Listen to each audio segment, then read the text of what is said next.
ছাত্ৰ-ছাত্ৰীসকল আজি আলোচনা কৰিম ক্লাছ 9 অনুশীলনী 2.5 10 নম্বৰ প্ৰশ্নৰ পৰা 10 নম্বৰ প্ৰশ্নত কৈছে উৎপাদক বিশ্লেষণ কৰা 1 নম্বৰত আছে 27y³ + 125z³ ইংগিত দিছে প্ৰশ্ন 9 চোৱা তাৰ মানে এই প্ৰশ্ন 9ত এনেকে সমাধান কৰিব লাগে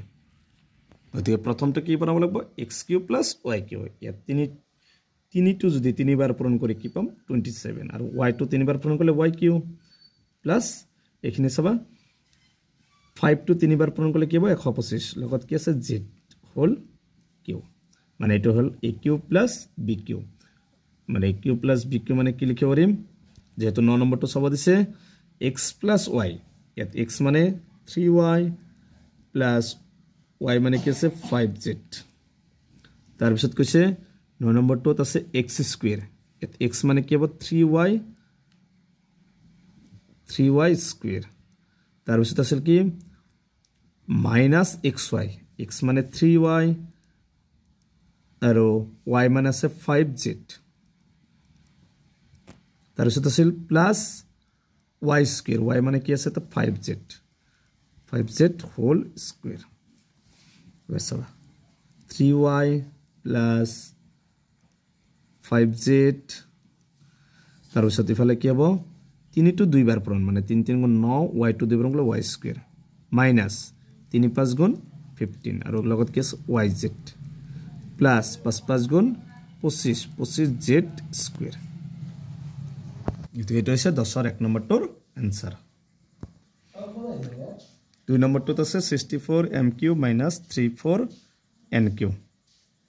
64 টো কেনেকৈ লিখিব দিম 4 টো তিনিবাৰ পূৰণ কৰিলে 64 আৰু m টো তিনিবাৰ পূৰণ কৰিলে mq মাইনাস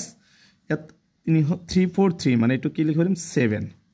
7 টো তিনিবাৰ পূৰণ কৰিলে কি হ'ব 343 হ'ব 343 হ'ব আৰু n টো তিনিবাৰ পূৰণ কৰিলে nq এটো কি আছে aq - bq এটো তাৰমানে 9 ৰ 2 নম্বৰটো নিচিনা কৰিবা সেম তাৰমানে কি লিখিব দিম x - y x মানে 4m - y মানে 7 তাৰ পিছত কি হ'ব x² মানে কি আছে 4m² তাৰ পিছত কি আছিল সূত্ৰত